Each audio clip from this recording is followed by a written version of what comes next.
Yadin agalobe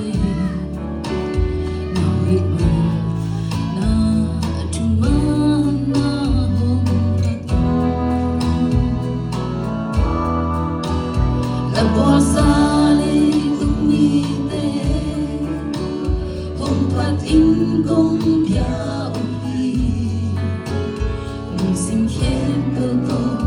to vang lên na công phat in khen bông la ban lai về cùng bi thế tung cùng bi ba rất tô mang ba dây số hi in chân na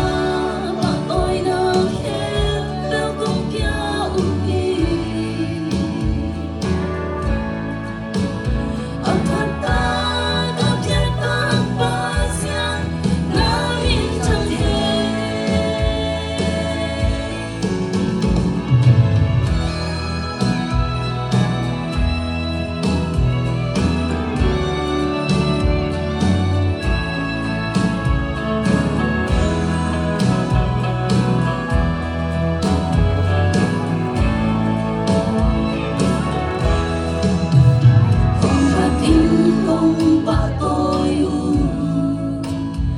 Borsani ka aksiden